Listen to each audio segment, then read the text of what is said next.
Bueno, pues si os parece empezamos, que alguien tiene un poquito de prisa.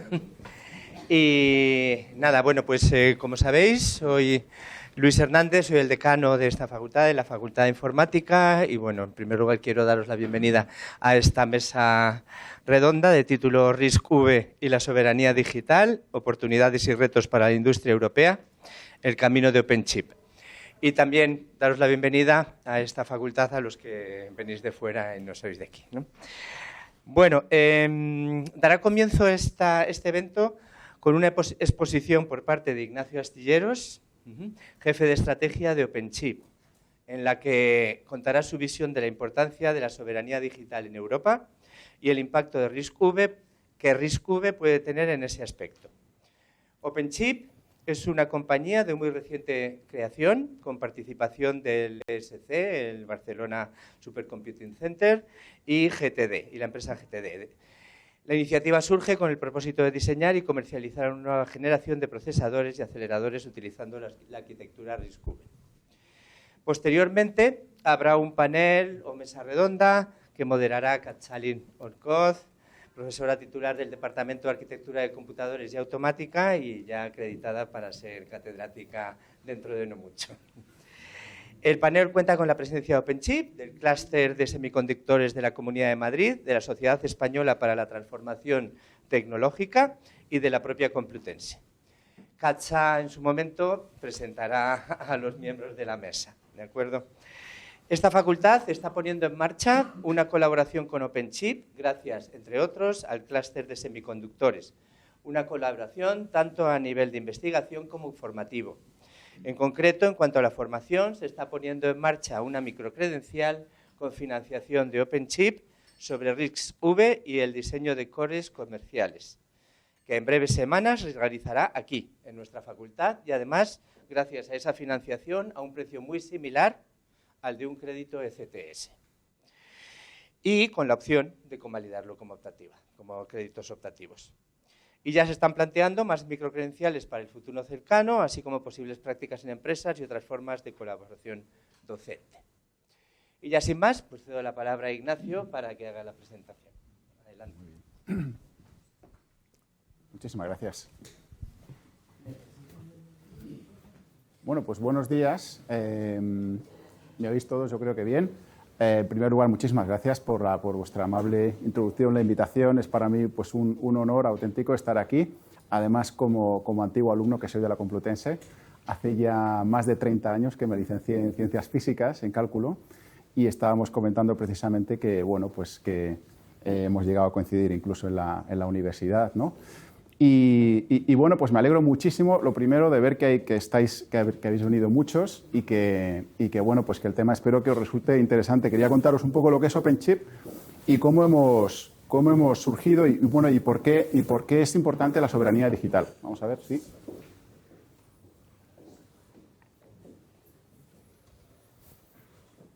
Este es el efecto demo, por supuesto.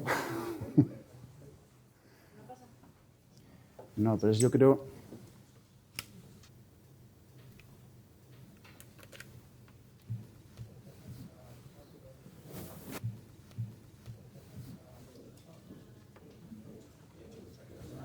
Ahora, bueno, ya sabéis todo lo que está pasando con los chips, ¿verdad? Que seguramente habéis seguido las noticias, estáis mirando, vosotros que estáis estudiando todavía, imagino que muchos de vosotros sois alumnos de último año, me imagino, y sabéis que, bueno, pues que se está hablando mucho del plan de todas las inversiones en fábricas. Habréis oído pues, noticias sobre, pues, no sé, cosas que están pasando en Taiwán, de inversiones de fábricas en Europa, de un montón de historias. Bueno, lo que ocurre es que después de que hubiera pues la pandemia y hubo un colapso de las cadenas logísticas y además ha habido un crecimiento exponencial de las tecnologías digitales, pues lo que ocurre es que hay una demanda muy superior a lo que es la capacidad productiva en microprocesadores y por otro lado, pues nos hemos dado cuenta de la fragilidad de un sistema global totalmente interconectado donde la cadena de valor para poder hacer un chip depende de muchos países. Para que os hagáis una idea,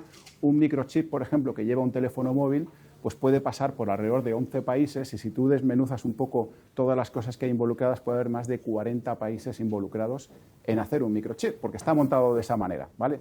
Se está montando por especializaciones y entonces lo que están intentando ahora los gobiernos, no solamente Europa, es intentar localizar algunas actividades de esa cadena de valor para poder tener una posición más resiliente, es decir, más resistente a problemas que pueden ser pues, geoestratégicos, de bloqueos logísticos, de aranceles, por ejemplo, que se está hablando ahora, de muchísimas cosas, ¿vale? Entonces, Europa tiene su plan, es un plan bastante ambicioso, creo que son más de 40.000 millones y España particularmente pues, ha apostado, yo creo que en muy buen criterio por los semiconductores y hay un plan que es el PERTE-CHIP, que ahora yo creo que os tendréis la ocasión de conocer, de Pedro Martí Jurado, bueno, pues en qué consiste.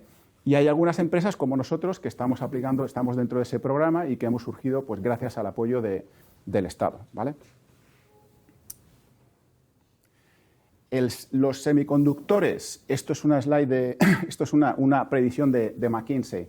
De aquí, que son aproximadamente 600.000 millones de dólares el mercado de semiconductores de microchips, al 2030 prácticamente se va a duplicar. Os podéis imaginar la actividad tan frenética que hay ahora mismo en el mercado en muchísimos países por contratar talento, por tener las capacidades, por montar fábricas, por montar centros de diseño, por un montón de cosas y también por innovar y por hacer los chips cada vez más eficientes y mejores, ¿vale? Pero hay una presión muy, muy fuerte. Nosotros, como bien nos habían comentado antes, ¿vale? Somos una empresa, en primer lugar, somos una empresa privada, ¿vale? La mayor parte de nuestro capital es de una empresa de ingeniería que es GTD, que trabaja en proyectos de primer nivel, ¿vale? Con la Agencia Espacial Europea, con Gobierno, Defensa y con muchísimos proyectos muy importantes, pero tenemos una participación muy importante del Centro de Supercomputación de Barcelona. De hecho, existimos gracias a el impulso y el liderazgo tecnológico del BSC en muchos aspectos, ¿vale? Deciros que llevamos, digamos, como funcionamiento real aproximadamente unos 10 meses. En esos 10 meses hemos conseguido crear un equipo que es muy difícil de conseguir, con empleados de más de 16 países. Somos 138 empleados actualmente. Estamos en 5 países. Estamos en España, tenemos un centro de investigación y desarrollo muy importante en Italia, Polonia, tenemos presencia en Alemania y actualmente ahora mismo está nuestro CEO en Irlanda abriendo una oficina. Más de 40 patentes acabamos de submitir. El equipo de OpenChip realmente es muy innovador. Los directivos de tecnología acumulan más de 1.300 patentes entre ellos. Aquí tenemos uno que os voy a contar luego. Y bueno, pues somos miembros del board de RISC-V International. Eso quiere decir que tenemos voz y además tenemos voto sobre el futuro de RISC-V. Muy importante estar ahí y poder tener una presencia de liderazgo en este foro, ¿vale? Hacemos, o intentamos hacer o queremos hacer aceleradores de supercomputación, aceleradores vectoriales y para inteligencia artificial. Y ahora vamos a ver por qué es importante para la soberanía digital estos aceleradores, ¿vale? Y bueno, pues somos una empresa fabless. Yo creo que todos más o menos sabéis lo que es una empresa fabless, ¿no? Bueno, yo creo que más o menos os hacéis una idea, ¿vale? Nosotros hacemos diseño. Eso quiere decir, nosotros no fabricamos microprocesadores, sino que nosotros lo que hacemos es, una vez que lo diseñamos, encargamos a una fábrica que lo haga y luego lo que vamos a hacer con esos microchips es comercializarlos. Eso sí que lo hacemos, ¿vale? Tenemos que trabajar con todo el ecosistema de empresas de hardware, de software, etcétera, para que esos chips sean consumibles y se puedan utilizar. Si tenéis alguna duda, por favor, me lo decís, ¿vale? También sabéis lo que es un SoC, seguramente un System on Chip, ¿vale? O sea, hoy en día, cuando tú coges un chip, esa cajita cuadrada que tiene muchas patitas, pues lo abres y lo que hay dentro es una especie de pequeña ciudad. Es que está lleno como de edificios, carreteras, un montón de cosas, ¿vale? Porque ya no es como antiguamente, que era pues una cosa más monolítica y un diseño para una cosa muy específica, ¿vale? Ahora mismo es un sistema. Es como si fuera, imaginaros un data center que está lleno de equipos de comunicación, de sistemas de almacenamiento de datos, de sistemas de gestión, de sistemas de seguridad, de un montón de sistemas, ¿vale? Pues eso en escala microscópica, miniaturizado, ¿vale? Por lo tanto, tenemos elementos que son para cómputo general, tenemos sistemas de gestión, tenemos sistemas de seguridad, tenemos sistemas de almacenamiento, tenemos todo, pero dentro del microprocesador. Y eso es un sistema on chip, ¿vale? Y nosotros dentro de los SoCs, pues estamos en la gama más alta, ¿vale? Podemos tener por ejemplo, hasta 1.000 cores, hasta 1.000 CPUs dentro de un chip. Eso quiere decir que ese chip puede llegar a disipar hasta, por ejemplo, 1000 vatios, 1500 vatios, y entonces ya empezamos a desafiar un poco las leyes de la física, yo que soy físico, y entonces tenemos que empezar a refrigerarlo, por ejemplo, con líquido, porque ya el aire ya no da de sí, entonces tenemos que meterlo en un líquido, o tenemos que meterlo por agua, o no sé, alguna cosa tenemos que hacer porque ya la disipación de calor y la energía es muy importante. Hablando de lo que es una empresa fabless, pues aquí lo veis, esta es una cadena de valor súper simplificada de una empresa fabless, ¿vale? Pues como os he comentado, hacemos investigación y desarrollo, ¿vale? Porque también nosotros, al hacer investigación, lo que queremos hacer es, y por eso estas patentes que hemos submitido, lo que queremos hacer es que determinados diseños que pensamos que son originales y únicos y son parte de nuestra propuesta de valor, los vamos a registrar mediante patentes y lo que queremos es vendérselo también a otras empresas. Nosotros no solamente hacemos chips, también podemos vender diseños, ¿vale? Y esto hay un mercado de diseños, empresas que se dedican a vender diseños de unos a otros y con eso vas completando tu puzzle, que es ese sistema que es un poco más, que es muy complejo y que contiene muchos sistemas, muchos pequeños sistemas y diseños, ¿vale? Entonces, también, otra cosa muy importante de entenderlo es que para poder diseñar propiedad intelectual, para poder hacer diseños, nosotros necesitamos comprar diseños, porque si no tienes propiedad intelectual no puedes generar nueva propiedad intelectual, ¿vale? Entonces, aquí hemos cerrado un acuerdo muy importante con una empresa para poder tener unos cores de RISC-V. ¿Podríamos ser capaces de hacer nosotros mismos un core de RISC-V? Pues probablemente sí, pero a lo mejor tardamos 5 años. Entonces, y además sería peor. Entonces, nosotros, si queremos dedicarnos a la supercomputación, necesitamos lo mejor de lo mejor. Si no, no podemos llegar a ese nivel, ¿vale? El equipo es muy senior. Pues yo creo que todos tenemos más de 20 años y más de 25 años de experiencia, ¿vale? Hemos estado en muchas compañías, como por ejemplo, yo vengo de Intel, pues vienen de Nvidia, de Google, Infineon, pues empresas de primer nivel con muchísima experiencia. Algunos de nuestros compañeros, incluyéndome a mí mismo, pues hemos aprovechado esta oportunidad para venir porque estábamos fuera de España, teníamos una carrera internacional en estas compañías. No es fácil tener una carrera internacional en una empresa española para estas características porque tampoco tenemos una industria tan desarrollada, ¿no? Entonces esto para nosotros también ha sido una gran oportunidad de volver a España.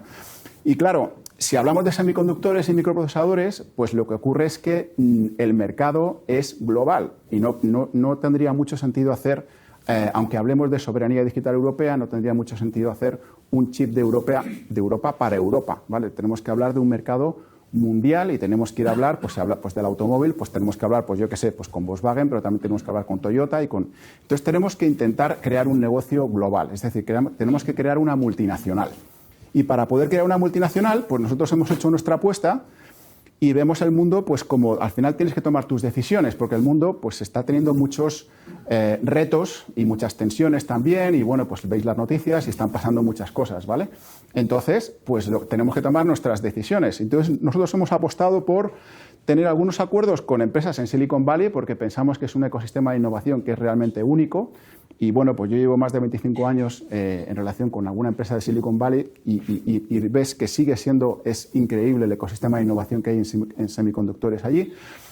Por supuesto, nuestra sede principal está en España y luego también vemos Japón como un país muy interesante, ¿vale? De hecho, pues tenemos un acuerdo estratégico con NEC, que ha sido una de las empresas clásicas en supercomputación. Yo creo que aparecerán algunos libros por ahí, NEC, y yo creo que lleva como 50 años haciendo supercomputadores y aceleradores vectoriales. Y pronto vamos a anunciar más cosas, hay alguna nota de prensa que la podéis ver, pero vamos a anunciar cosas muy interesantes en los próximos, yo diría que 2 meses, ¿vale? Y bueno, pues esto es un poco cómo vamos a intentar desarrollarnos. Pero volviendo al tema de qué es soberanía digital, pues bueno, aquí hay un paper muy interesante de la Unión Europea, de estos papers que no se lee mucha gente, pero que la verdad es que está bastante bien hecho y que bueno, pues lo podéis ver. Es muy importante lo que hablábamos del concepto de resiliencia, ¿vale? De que realmente tengamos la capacidad de, vamos a decir, resistir, pase lo que pase. Vamos a poder no bloquear nuestras industrias, vamos a poder sacar nuestros productos, vamos a poder seguir innovando, porque eso es muy importante, ¿no? Y eso va a depender, esa resiliencia depende, esto es como si fuera una cadena muy larga, y claro, como son eslabones, pues si se te rompe un eslabón, se te rompe toda la cadena. Entonces tenemos que ver cómo manejar esa cadena y de una forma resistente, vamos a decir, que es más fácil de entender, ¿no?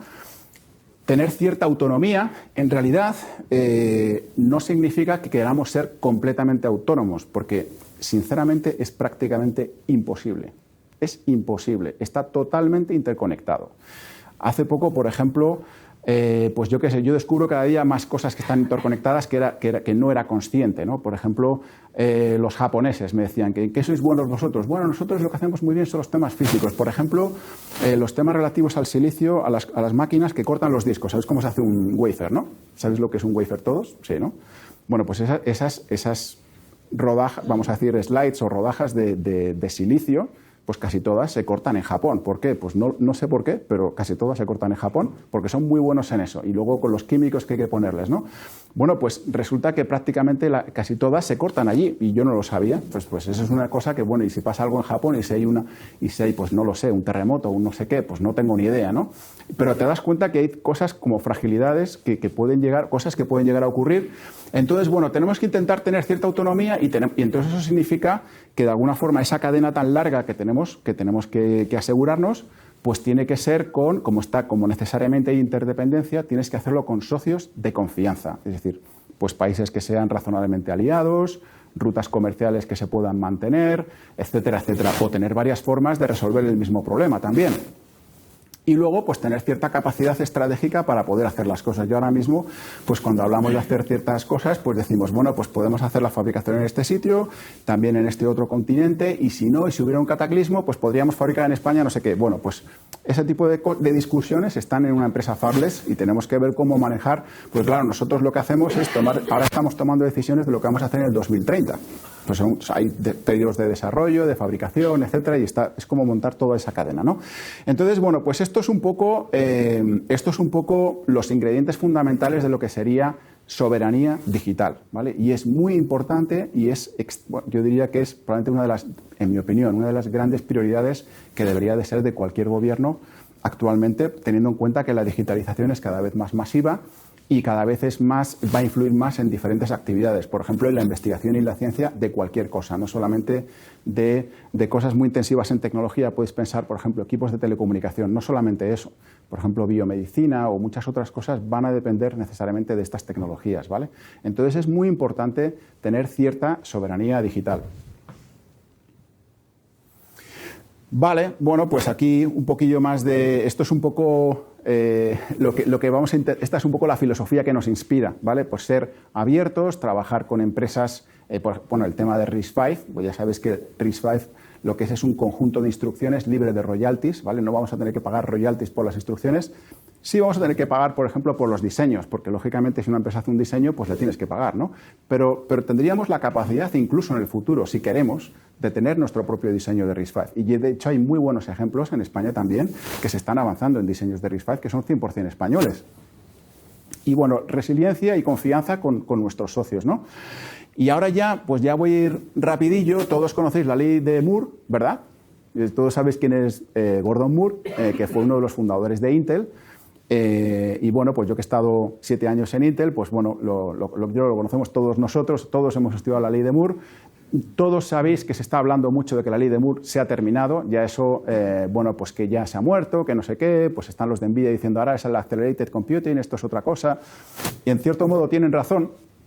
Hay un vídeo que yo os recomiendo que es de Raja Koduri, que es un antiguo jefe de arquitectura de Intel, que a mí personalmente me gusta mucho cómo explica las cosas. Es un vídeo que se llama No Transistor Left Behind, que básicamente explica cómo hacer una arquitectura escalable hasta unos límites gigantescos, ¿vale? Nosotros en parte, cuando hacemos un acelerador vectorial que puede tener muchísimos transistores, es enorme la complejidad que hay dentro, lo que tenemos que tener muchísimo cuidado es cómo hacemos la ingeniería dentro de esa pequeña ciudad que es un chip, para que no haya cuellos de botella, no haya atascos, todo fluya y que todo se pueda usar, ¿vale? Esto parece una cosa muy obvia, pero os puedo asegurar que cuando hablamos de computación extrema o de comunicaciones extremas, pues no todos los fabricantes de chip lo resuelven de la misma manera, ¿vale? Dependiendo de la aplicación, pues puede haber cuellos de botella, puede haber problemas, etcétera. Entonces, bueno, pues aquí lo que va a ocurrir es que actualmente los chips más avanzados de supercomputación, estamos hablando de los 100.000 millones de transistores. Imaginaros qué barbaridad, ¿no? Los nuestros no van a tener tantos, pero van a tener el orden de miles de millones de transistores, ¿no? Y bueno, pues lo que dice la ley de Moore es que los transistores se duplicaban cada 2 años, pero la demanda nos dice una cosa muy diferente, porque este es el momento en el que estamos. Cada 2 años necesitas 275 veces más computación para entrenar un modelo de lenguaje natural de inteligencia artificial. Sabéis todos sabéis, bueno, por supuesto que estáis bastante bien enterados de esto, mucho mejor que yo. Pero bueno, lo que está ocurriendo es, bueno, pues cada vez estos modelos necesitan más computación, son más intensivos en bueno, pues máquinas cada vez más sofisticadas, las inversiones son gigantescas, tenemos proveedores de cloud como por ejemplo Amazon, Microsoft, Google, etcétera, que compran toda la capacidad productiva de empresas como Nvidia. Entonces los precios pues están muy altos y bueno, pues hay unas tensiones importantes porque la demanda es fortísima y no es capaz de atender toda la capacidad productiva del mercado, ¿vale?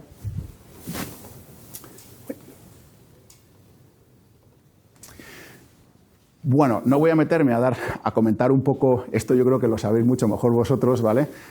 ¿Por qué nosotros vamos a apostar por la computación vectorial, ¿vale? En principio nosotros, sin contaros un poco nuestro portfolio, tal, porque todavía, lógicamente, estamos en desarrollo, ¿vale? Pero apostamos por los aceleradores vectoriales y además vamos a dotarlos de capacidad para inteligencia artificial porque vemos que no son tan extremos en rendimiento como una GPU, por ejemplo, para algunos cálculos, pero sí son más fáciles de programar. No es tan sencillo programar una GPU. Estamos encontrando pues, que muchos centros de investigación y muchas aplicaciones no sacan todo el rendimiento que es capaz de sacar una GPU, ¿vale? Es más complicado por el modelo de datos y por muchos motivos. Pero bueno, y luego, por supuesto, ya sabéis que en cuanto a facilidad, pues lo más sencillo sería una CPU, pues como por ejemplo las que podéis tener de Intel o un servidor en el data center, ¿vale? Pero bueno, nosotros pensamos que sí que vamos a ser capaces de hacer a lo mejor procesadores que a lo mejor no son los más potentes de todo el mercado, pero sí van a ser los más flexibles o van a ser más fáciles de programar o van a ser más eficientes energéticamente quizás incluso que algunos de los más potentes, ¿vale? Y la eficiencia energética ahora mismo es extremadamente importante. Entonces, este sería un poco nuestro posicionamiento actual. Y luego iremos evolucionando dotándole de más capacidades, aparte de hacer un acelerador vectorial, de más capacidades de inteligencia artificial, ¿vale? La aceleración vectorial sirve también para determinadas cargas de inteligencia artificial, no para todas, pero para algunas la resuelve bastante bien, ¿vale? Y si a eso le añadimos ciertos cálculos matriciales, pues podríamos tener un chip pues bastante equilibrado y bastante interesante. Bueno, esto, la verdad es que estaba pensando el otro día, cómo os cuento yo lo que va a ser un poco vuestra vida, ¿vale? Porque vosotros pensáis que os vais a llegar a un sitio, os vais a sentar a una mesa y vais a hacer vuestro trabajo, pero realmente a lo largo de vuestra carrera vais a ver que, bueno, pues que hay ciclos de innovación que cada vez cambian más rápido las cosas, las empresas crecen, otras empresas mueren, hay crecimientos exponenciales y todos conocéis ejemplos en el mercado, ¿vale? Y además os llamarán de 20 sitios porque hay una competencia fortísima por el talento, ¿no? Entonces yo creo que vuestra vida va a ser un poco así, preparaos, ¿vale? Porque yo creo que tenéis mucha suerte del momento en el que salís y porque tendréis cambios, que pues probablemente a lo mejor si en mi generación hemos trabajado en 4, 5, 6 empresas, no lo sé, pues a lo mejor vosotros, pues vete a saber, porque claro, las empresas, como os digo, se crean y se destruyen y hay muchísima innovación y es como un hervidero de cosas que están pasando, ¿vale? Entonces, bueno, pues esto es un poco lo que puede pasar y realmente, a mí esto lo he sacado de un fondo de inversión que la verdad es que me gusta mucho porque está especializado en tecnologías disruptivas, ¿vale? Cosas que van a transformar el mundo, vamos a decir, ¿vale? Fijaros, siempre se habla de la máquina de vapor como de las cosas más disruptivas y más transformadoras que ha habido, ¿no? Luego hay otros inventos como por ejemplo el ferrocarril, pues cosas también como el teléfono, la electricidad, etcétera. Bueno, todo esto es unos impactos enormes en el Producto Interior Bruto, en cómo evoluciona una sociedad, etcétera. Pero fijaros en el momento en el que estamos, ¿eh? Estamos por aquí. Y fijaros lo que se nos viene encima. Entonces, lo que va a ocurrir es que, claro, todas estas tecnologías requieren muchísimo silicio. O sea, todas funcionan, todo lo digital funciona con microprocesadores, ¿vale? Entonces, pues el mundo va a cambiar muchísimo, por eso decía que preparaos porque realmente va a ser una especie de montaña rusa y lo que es muy importante es intentar utilizar estas cosas pues de la forma de la forma correcta, ¿no? Y para mí lo más importante de todo, bueno, una cosa que me ha llamado muchísimo la atención, estaba preparando esta presentación el fin de semana y yo recuerdo perfectamente alrededor del año 2020 más o menos, o 19, sí, por ahí, se hablaba del nacimiento de la inteligencia artificial general. Y claro, yo pensaba, pues qué pena porque me voy a morir antes de verlo y tenía muchas ganas de ver cómo va a ser el mundo con una inteligencia artificial general.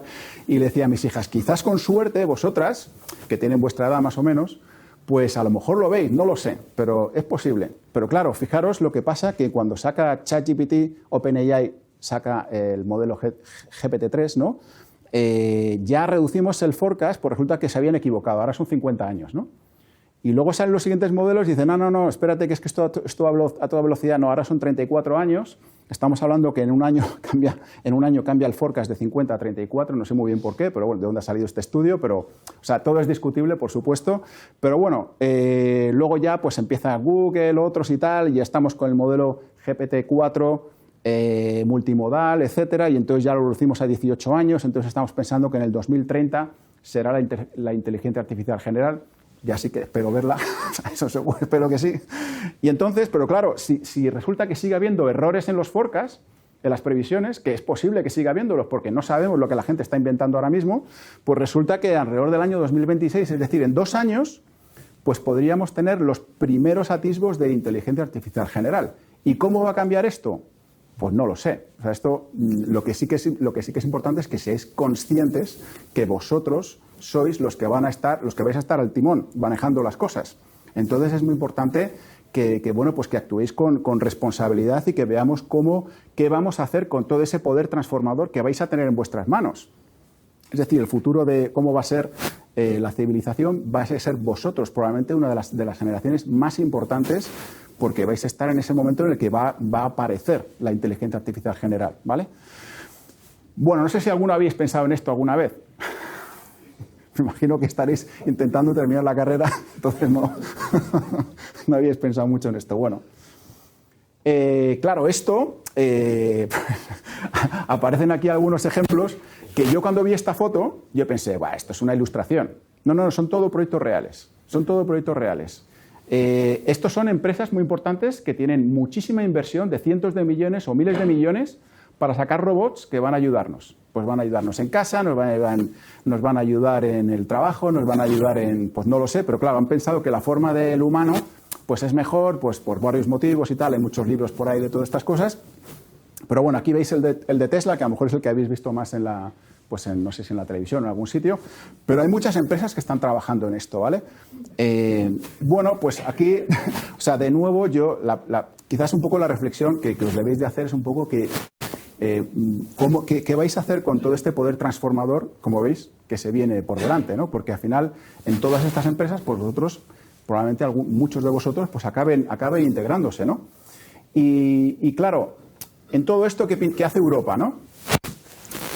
Porque si yo os digo empresas que hagan microprocesadores para supercomputación actualmente, ¿cuántas empresas pensáis o se os vienen a la cabeza? Pues probablemente la mayoría pensará Nvidia, ¿no? Pues de todos lo pensaréis. Intel, por supuesto, y AMD, y no sé si me podéis decir alguna más. Bueno, Fujitsu tiene ejemplos interesantes en Japón, pero es una cosa un poquito más de nicho, ¿vale? Pero realmente Europa pues no aparece. Entonces, teniendo en cuenta que todos estos modelos transformadores y que mucha investigación científica y que muchas cosas relativas al progreso, vamos a decir, nuestro como sociedad, dependen en parte de la supercomputación, es importante que Europa tenga su propia tecnología de supercomputación o de computación acelerada, ¿vale? Entonces, pues al principio, cuando empecé yo a hablar de esto, que todavía estaba en Intel y teníamos nuestras discusiones, pues decía, qué barbaridad, pero esto es una locura, pero ¿cómo vamos a hacer esto, tal? Pero luego ya empiezas a encontrar la forma y luego pues ya estamos ahora mismo, vamos en el camino a toda velocidad, ¿no? Pero es una actividad, o sea, es bastante complicado hacer un chip para supercomputación. Requiere muchísimo dinero.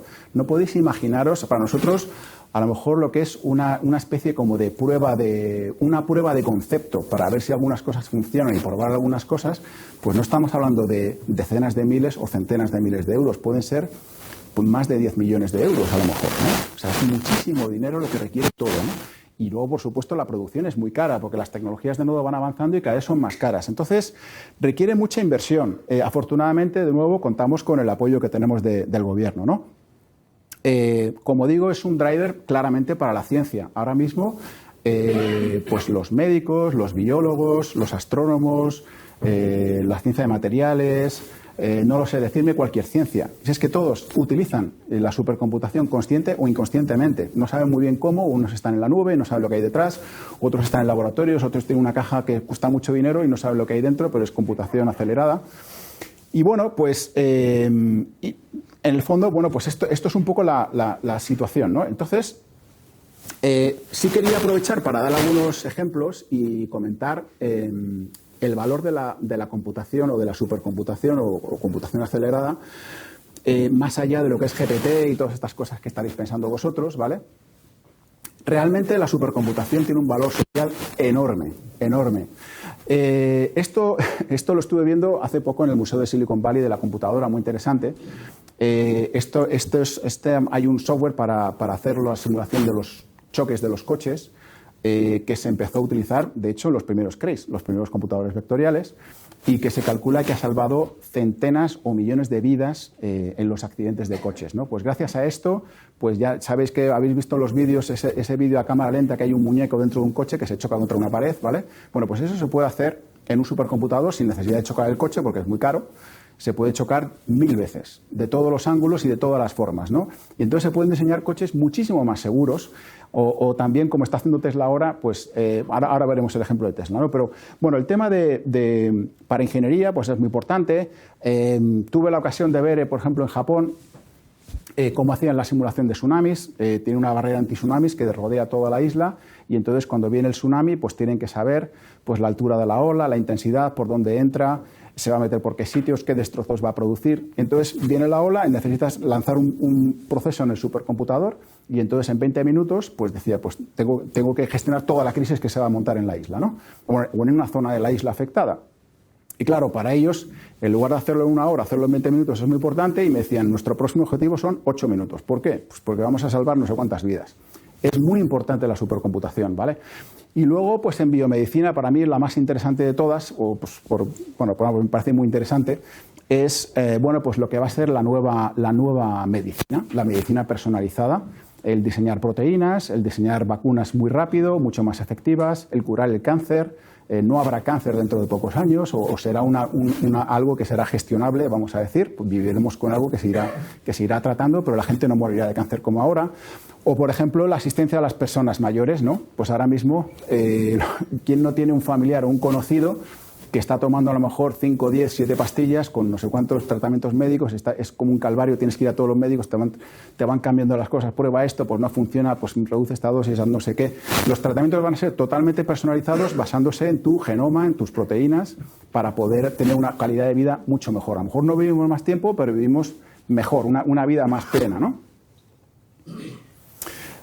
Voy a ir más rápido porque me estoy enrollando un poco, pero bueno, básicamente en el año 2025 se calcula que los modelos de inteligencia artificial de Tesla van a tener una tasa de fallos menor que la de los humanos, ¿vale?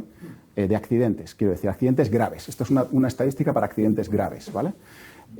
Fijaros, estamos hablando desde el 2024 hasta en un año y pico, fijaros la progresión, Es increíble.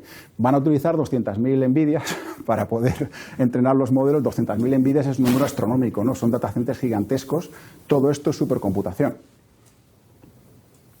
Y bueno, pues cosas interesantes. Volviendo al tema de Pharma, pues por ejemplo, el tiempo para analizar un genoma completo en el año 2001, que no hace mucho tiempo, en el 2001, ¿vale? Se tardaban 180 días. Actualmente se puede hacer en 10 minutos. Pues parece, pues fijaros qué progresión más brutal, ¿no? Pues igual que estábamos con la escala esta de computación acelerada y la ley de Moore y todo esto, pues fijaros cómo está avanzando. Todo esto es progreso en la investigación y en la ciencia, ¿no? Todo eso impacta directamente en que esto se puede hacer. Y fijaros, por ejemplo, analizar un genoma en el año 2001 se podía analizar un solo genoma de una persona por $450.000 de presupuesto. Actualmente, en el año 2024 se pueden analizar 1.400 millones de genomas con $450.000 de presupuesto. Pues claro, todo esto, ¿qué va a ocurrir? Pues que se pueden hacer nuevas investigaciones, se pueden descubrir tratamientos para enfermedades raras, se pueden hacer un montón de cosas, de nuevo gracias al tratamiento masivo de datos y de la supercomputación. A ver, perdón. Bueno, más ejemplos que tampoco, estos son cosas públicas que lo podéis ver, ¿vale? Y no sé si aquí hay bioinformáticos, creo que hay una carrera nueva que es bioinformática, pero vamos. Aquí podéis ver un poco, pues por ejemplo, el tratamiento preventivo de descubrimiento del cáncer, ¿vale? Pues si se hace una biopsia preventiva, pues no es lo mismo que se busque pues un solo tipo de cáncer, que se busquen muchos tipos y que se puedan hacer tratamientos preventivos. Son millones de vidas las que se pueden salvar, ¿vale? Y bueno, para mí lo más importante, quizás hoy también, y por qué quería contaros un poco por qué existimos en OpenChip y lo que queremos hacer, que todo el mundo está hablando de DeepSeek, por supuesto, yo lo imagino que todos lo tenéis instalado o lo habéis estado jugando con él un poco, o tendréis ChatGPT seguramente y tendréis otras cosas, ¿vale? Y claro, pues, ¿qué me llama la atención a mí de esta slide, ¿vale? Pues que todas estas son empresas americanas y luego está esta que acaba de aparecer, que es China, y entonces se ha montado un gran debate diciendo, pero si estos han llegado al mismo nivel que nosotros y no sé qué, bueno, ahí no voy a entrar, ¿vale? Pero de nuevo la pregunta es, ¿dónde está Europa? Porque ¿qué ejemplos hay? Y estoy seguro que hay ejemplos, ¿vale? Pues habrá universidades que habrán hecho cosas muy interesantes, habrá alguna empresa que está haciendo cosas interesantes, pero la realidad es que no estamos en el mapa, ¿vale? Esa es la realidad, ¿no? Y esto va a impactar directamente en nuestra soberanía digital, ¿vale? Por lo tanto, pues nosotros no puedo desvelar mucho, pero sí que os puedo decir que estamos hablando con la Unión Europea para poder tener una propuesta de algo que vamos a llamar European Trusted AI, que es algo así como tener un entorno confiable, seguro, en el que Europa pues seamos de alguna manera dueños de nuestros datos, de nuestra privacidad, que no tengamos que depender de potencias extranjeras para poder tener un entorno de las más altas capacidades en inteligencia artificial, ¿vale? Esto es una conversación todavía, esto está muy relacionado con las patentes que hemos submitido y, de nuevo, yo creo que los próximos meses, que haremos alguna nota de prensa, pues espero que podamos comunicar al mercado cosas en las que estamos trabajando. Porque realmente, si os fijáis, pues hay ejemplos como estos modelos de inteligencia artificial, pero realmente no hay muchas empresas que tengan una visión integrada desde el chip, ¿no? Hay muchas tecnologías que nosotros pensamos que empiezan en el microprocesador para poder securizar, garantizar, etcétera, todos estos modelos de inteligencia artificial, ¿vale? Y esto es algo pues muy interesante en el que vamos a invertir y vamos a evolucionar nuestra gama de productos para poder tener sistemas completos. Esto es algo, pues yo creo que bastante revolucionario en Europa, ¿vale? Y bueno, pues sí que quería aprovechar, y si me permitís un poco la cuñita comercial, para deciros que con este crecimiento acelerado que estamos teniendo, porque realmente, o sea, coger un equipo de 138 personas, reunirlo ha sido súper complicado, ¿vale? Es súper complicado. De hecho, para que os hagáis una idea, en abril pensábamos que íbamos a ser 40 a final de año. Y hemos terminado con 120 y ahora somos 138, ¿vale? Entonces, bueno, deciros que es un momento muy bueno para empezar una carrera en diseño de semiconductores, ¿vale? Probablemente la gran mayoría de vosotros habéis pensado quizás en software o en inteligencia artificial, o todas estas cosas suenan como muy cool. Os puedo asegurar que la carrera en diseño y en arquitectura de sistemas es realmente apasionante. Y lo que pasa es que no está tan desarrollada en España, ¿no? Afortunadamente, pues han venido profesionales de primer nivel con mucha experiencia en hacer esto. Han hecho más de 30 productos comerciales en otras compañías, ¿vale? Y ellos están en una posición también de formar a las siguientes generaciones, a personas recién tituladas, en esto. Entonces nos encantaría pues que tengamos pues poder daros una oportunidad de formaros, de tener una carrera profesional en esto y de que ayudéis también pues a su vez a las nuevas generaciones en España y que podamos montar una industria de semiconductores pues potente y fuerte en España, ¿vale? Yo creo que os diría que hay bastante buen ambiente de trabajo. Nuestro headquarter está en Barcelona, en este edificio tan bonito, al lado de la UPC, de la Politécnica. Pero bueno, pues podemos trabajar en remoto, tenemos gente trabajando en Valencia, en Alicante, en Santander, yo estoy en Madrid, bueno, hay ejemplos por todas partes, ¿vale? Y bueno, pues trabajamos, no os voy a crear una expectativa equivocada, trabajamos a un ritmo bastante alto, muy intenso, pero la gente pues se lo pasa muy bien, ¿vale? Tenemos empleados de 16 países, hay muy buen ambiente de trabajo, aprovechamos de vez en cuando, aquí estamos con nuestros amigos japoneses, esto es hace muy poquito una cena que tuvimos. Francesc Guim es nuestro CEO, que además corre maratones y estuvo llevando la antorcha olímpica, pues es una persona, pues bueno, tiene más de 500 patentes personalmente él. Y bueno, pues ha creado, yo creo que un equipo, ha logrado conseguir pues reunir un equipo bastante bueno, internacional también, pues en parte a la experiencia que tenemos, ¿no? Entonces, bueno, deciros que el momento es de una demanda muy fuerte de estos profesionales, por lo tanto, pues tenemos que tener unos salarios competitivos, yo creo que podemos ofreceros una carrera, pues yo creo que muy, muy interesante y, por supuesto, si os interesara tener una carrera internacional, pues posiblemente también, ¿vale? Teniendo en cuenta que estamos en muchos países y que vamos a estar en más, ¿vale? Y no sé si hay alguna duda que os pueda comentar. Bueno, Iván os va a hablar ahora también, os comentará un poquillo sobre OpenChip Academy, que es un programa muy interesante que creo que mejor Iván os lo va a contar. ¿Alguna pregunta, por favor? Bueno. Las preguntas se pueden hacer ahora sí. En el panel. Pero muchísimas gracias, Ignacio. Nada.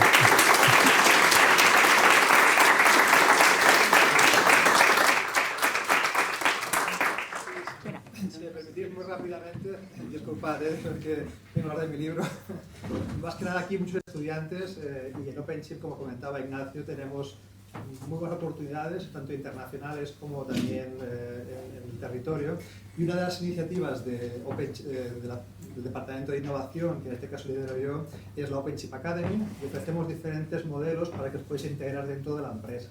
Realmente nuestro objetivo es conseguir el mejor talento posible, poder formarlo. Entonces veréis que hay posiciones de trabajo que están ofertadas y cualquiera puede presentarse a ellas, pero para estudiantes que acaban de graduarse o están acabando de graduarse, podemos ofrecer diferentes tipos de modelos, desde hacer internships, que están funcionando muy bien, ya tenemos los propios internos, que algunos empezarán la semana que viene, y también tenemos, por ejemplo, la oportunidad de hacer, por ejemplo, el proyecto final de grado o de máster con nosotros. Perdón. Sí, como os comentaba, pues tenemos diferentes oportunidades para estudiantes para que poder un poco unirse a OpenChip en este caso, y tenemos desde internships que pueden ser de una duración la que os parezca oportuna, el verano, o una duración que sea oportuna para que veáis un poco cómo funciona este tipo de industria, de empresa, y también nosotros ver un poco cómo funcionáis, ¿no?, dentro de la empresa, ¿no? Y es un buen win-win. Aquí no hay la parte, digamos, tanto académica, pero también podéis hacer el proyecto final de máster o de grado con nosotros. Estamos totalmente abiertos, tenemos un montón de mentores con experiencia de muchos años trabajando en diferentes centros de investigación, en empresas, en universidades, por lo tanto tendríais siempre una mentoría. También para estudiantes de doctorado, también ofrecemos la posibilidad de hacer también el doctorado industrial con nosotros, si os apetece, e incluso pues estamos totalmente abiertos a hacer también colaboraciones de investigación. De hecho, en mi departamento de innovación pensaréis, bueno, evidentemente el departamento de diseño, de arquitectura de computadores, la parte de ingeniería, hace innovación constantemente. Hemos hecho un montón de patentes, pero también la parte, por ejemplo, de software. Entonces, en la parte de innovación, comentaba Ignacio que estamos mirando los próximos 5 años en cuanto a la estrategia comercial.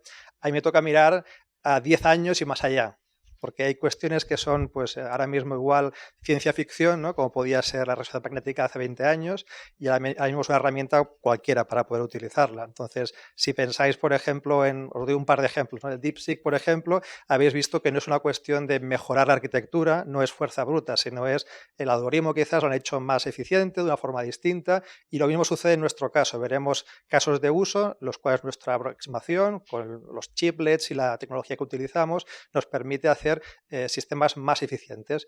Incluso si queremos conectar estos LLMs, que serán muy grandes, no caben en un chip de estos que estamos diseñando, hay que tener muchos chips, ¿no? ¿Cómo los interconectas?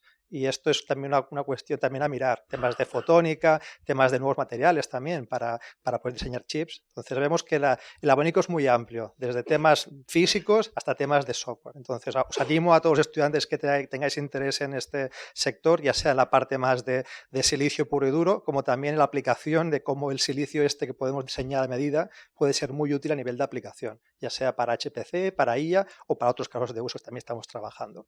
¿De acuerdo? Y nada, yo con esto ya simplemente ya quería hacer esta introducción y ya pues os dejo adelante con esto. Gracias, Iván.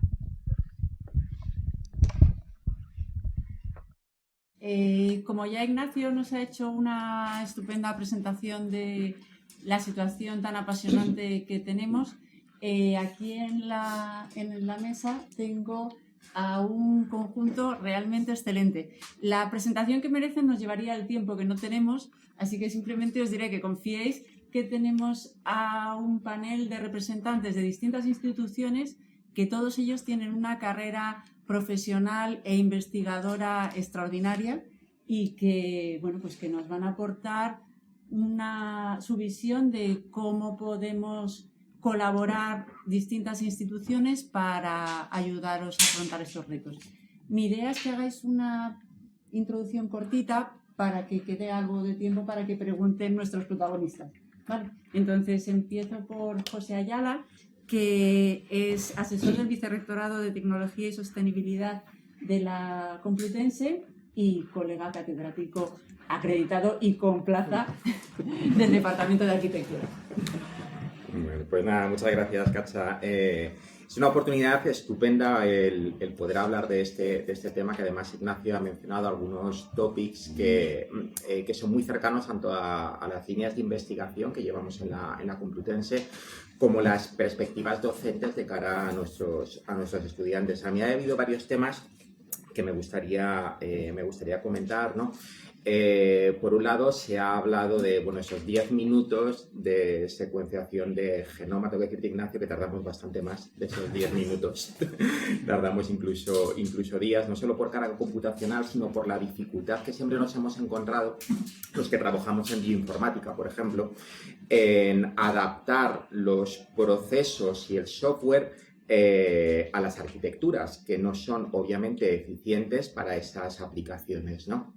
Se nos abre ahora mismo una posibilidad de hacerlo al revés, ¿no? Es de encontrar esos casos de uso específicos, esas adaptaciones del hardware que nos van a permitir no solo esos 10 minutos, ¿no? Sino hacer secuenciaciones masivas de transcriptómica, de proteómica, de metabolómica, que es por donde va ahora esta medicina personalizada, ¿no? Luego, esos casos de uso, ese trabajo en aplicaciones concretas aceleradas se nos abre gracias a estrategias como las que habéis mencionado hoy. Otro tema que aparece también justo en el sector salud es el tema de la seguridad, de la confianza en los datos. Recientemente el IECubo, en junio del 2024, después de 5 años de trabajo, ha estandarizado un framework que se llama TIPS, que es el estándar 2933, creo que es, si no me equivoco, donde da las directrices de cómo securizar los datos de aplicaciones biomédicas en entornos tanto IoT como de supercomputación, ¿no? Esas directrices tienen unas capas software que obviamente podemos manejar más fácilmente, pero siempre con el apoyo de ese hardware, siempre con ese apoyo de ese sistema de computación, ¿no? Y estrategias como estas en las que podemos trabajar desde el chip nos abren la vía de securizar nuestras aplicaciones bio, nuestras aplicaciones médicas, que hoy en día es indispensable según avanza esta medicina personalizada que hablábamos. Y la última nota que quiero hacer, que a lo mejor se nos olvida los que trabajamos en una rama de computación, ¿no? Es toda esa huella en la sostenibilidad que estamos dejando por detrás, ¿no? Hemos escuchado ya los litros de agua que necesitamos para refrigerar y que podemos hacer el cómputo de cada prompt de un LLM, los litros de agua que estamos malgastando, la huella de carbono que estamos generando, la energía que estamos consumiendo, pero además el impacto social. hay un impacto social, sociodemográfico, económico, y estamos diferenciando países entre aquellos que comprometen su sostenibilidad a la implantación de data centers y aquellos que no quieren comprometer su sostenibilidad y por tanto pierden el tren del avance tecnológico. Bueno, quizás estas soluciones nos permiten concebir la sostenibilidad desde una perspectiva democrática en la que somos conscientes del impacto que estamos dejando y bueno, pues tenerlo también como un objetivo de diseño, no solo en los MIPS que estamos, o los GIPS que estamos ejecutando, sino también en ese impacto en sostenibilidad que tienen todas nuestras acciones y nuestro progreso. Muchas gracias, José. Bueno, a mi derecha, Jorge Lan, por parte del clúster de semiconductores de la Comunidad de Madrid y un entusiasta de la juventud. Jorge. Gracias. Bueno, desde el clúster de semiconductores de la Comunidad de Madrid, nuestro objetivo es consolidar un ecosistema en la Comunidad de Madrid, eso parece obvio. Y hoy estamos aquí porque la universidad es miembro del clúster y nuestro objetivo es conectarla con realidades empresariales que siempre se ha hecho, pero siempre se podía haber hecho más todavía. Entonces, este es el primer paso de eso. Me agrada ver que estáis hoy aquí, porque vosotros ya sois público fácil, ya estáis en la carrera. Yo la hice hace 40 años esta, o sea, imaginaros lo que ha cambiado. Mis prácticas fueron en tarjetas perforadas, o sea, que hemos cambiado un poquito. Y vosotros estáis ya en la última decisión, y es si vais a ser, como era en mi época, al software o al TI, o al departamento de TI, o al diseño, que no existía cuando yo tomé esa decisión. Si yo tuviera que tomar esa decisión hoy en día, os diría que el departamento de TI o el software lo equivaldría a un conductor de coche, que antes era un conductor de coche, pero de aquí a 10 años el conductor de un coche autónomo no va a hacer nada y va a desaparecer, básicamente. Entonces, en ese dilema de la salida habitual de irse al departamento de TI o al software, o irse al diseño, que es el que marca la revolución, yo lo tendría claro. Entonces me agrada que estéis hoy aquí porque vais a ser capaces de tener fácil tomar esa decisión de futuro, porque el futuro va a cambiar, o sea, de mi época acá ha cambiado mucho, pero va a cambiar más, como ha contado Nacho, va a cambiar muy deprisa. Entonces hay que tomar decisiones no pensando en el pasado, sino pensando en el futuro. Pero nuestra tarea hoy aquí es más sencilla, porque ya estáis aquí. Nuestra tarea es ir y conseguir las siguientes generaciones y que no haya 100, sino que haya 1000 y que haya 10.000, porque hace falta mucha gente. España no tiene metales raros, no tiene fábricas, no tiene foundries, pero sí tiene capacidad intelectual, sí tiene gente de universidades, porque tiene un sistema académico muy bueno para formar ese talento, que nos lo demandan las empresas. Las empresas que tocamos para traer hacia Madrid no te preguntan el metro cuadrado, te preguntan el talento. Entonces, vamos a esas tierras raras, sois vosotros. Entonces, vamos a ver si podemos no ya trabajar en vosotros, que ya estáis aquí, sino trabajar en los colegios. Hay un problema.